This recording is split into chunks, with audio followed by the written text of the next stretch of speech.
students who come from disadvantaged families still succeed in school. And when you look at a group of countries at this end of the spectrum, more than 30% students. In the case of Shanghai and Hong Kong or Korea, it's between 50 and 70% of the students from disadvantaged schools still are the most successful ones. They reach the top of the performance spectrum. So they succeed despite the prediction of failure. And we think they are disadvantaged, they won't do well. They are disadvantaged and they still do well. Mexico is in the second group. This is not bad. And you can see it reflects what we've seen in the preceding chart. There's about a third of students in Mexico who actually succeed despite predicted failure. The question is how you make it 100%. There are also countries where disadvantage is best. It varies a lot across countries. The success of people to succeed despite the prediction of failure. This is encouraging news. It shows you it can be done, but it also tells us it is not done as frequently as we would wish. Just to highlight sort of some of the factors that we have found to relate to learning outcomes, basically, and there is actually very little of a surprise in there. In schools that are more disciplined, outcomes are better. In schools where teacher behavior is good, outcomes are better. In schools where parents demand a lot, school principals complained about this in PISA. And they said, our parents are more and more demanding. It's harder and harder for us to work. But actually, PISA shows where the demand from society is high, schools actually do better. Student-teacher relationships. The more students feel that the teachers care about them, that there is a personal relationship that goes beyond instruction, the better student performance. How do countries deal with diversity? You can see great repetition still happening in Mexico. It's actually something that is not conducive to learning outcomes. When you as a teacher say to yourself and the student, I didn't solve the problem this year, but somebody else deal with this problem next year, you're actually not improving learning outcomes. It comes at a very high social cost, much higher than the cost of improvement, and it's not very effective. It reinforces inequalities, it lowers outcomes of the system. When you get rid of students, the same process. When you divide students into ability groups, always in the same, you basically say, you're a bright student, you go here, you're a poor student, you go there. Basically, again, you reinforce disparities. National examinations are a good predictor for performance. When school systems have very high standards, reflected in national examinations, they tend to do better. Standardized tests, it's a sort of fashionable thing today. We can actually see very little in terms of a performance advantage, but a big advantage on equity. Systems seem to be more equitable if they use more frequently standardized assessments. Publication of results, everybody discusses this controversially. Is it good to release the results of individual schools, to compare schools? It's a very political thing. But the data show actually, the more transparency there is in an education system, the better the overall outcomes. And so you can look at this, I'll talk about the remaining factors in a moment, but you can basically see, we can more or less see how a good school system looks like when we look at this across countries and nations. The next question, of course, is, does it really matter? Is school so important? One way to look at this is actually to look at how much does your success on PISA or your success in school predict of your future prospects. This chart looks at the increased likelihood for you to get a well-paid job or move on to higher education if you did well on PISA.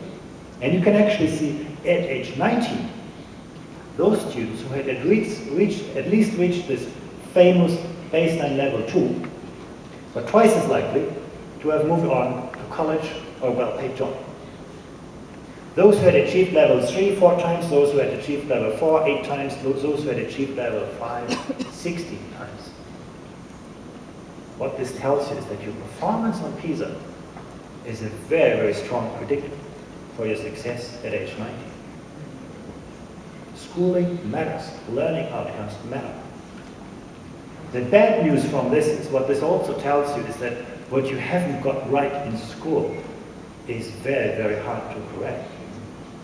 The odds ratios of picking up later are just not very good. And you can see actually, this doesn't get better. You know, if you look at age 21, actually the predictive power is even larger.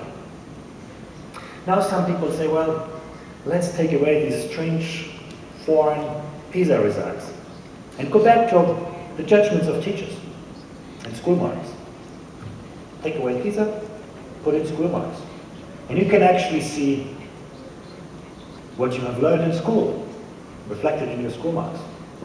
Predicts also something, but actually much less than your capacity to creatively use and apply knowledge. Very important lesson. It works, by the way, not just for individuals, it works for societies. I won't have time to talk about this because I wanted to spend the rest of my presentation on some of the lessons that we have actually learned from this. When you think through the successful performers and the strong improvers, you actually see that there are 7 aspects that they have in common.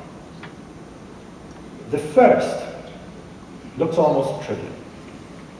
It's basically that in those education systems, social and political leaders have convinced citizens to make the choices that they value education more than other things, more than consumption.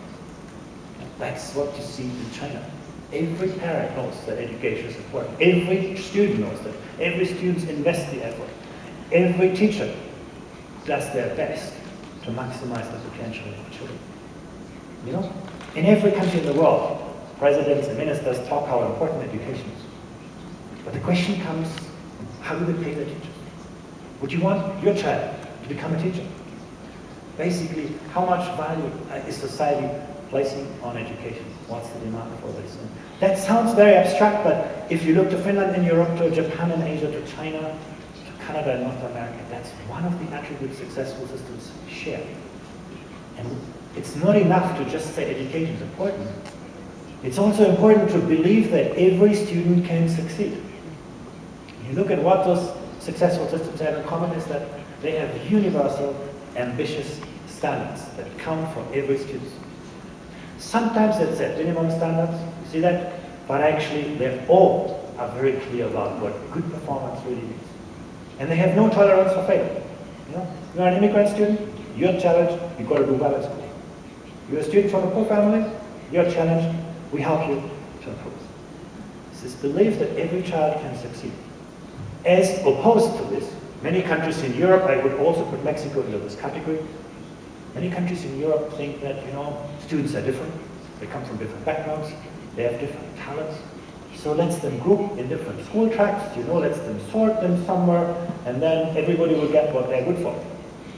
Tracking, streaming, great repetition, all of those devices, but actually our data show that those devices work against the student and against the system, against overall outcomes. What the systems also have in common is that it is very clear who is responsible. You know, who's responsible for what? The student, the parent, the teacher, and so on. If you go to Sweden or Finland, for example, at the end of the school year, you get a school mark, as everybody does in school. But the school mark is not the end of the process. Your teacher meets with the parent and with the student to discuss what do the results mean. What can you improve?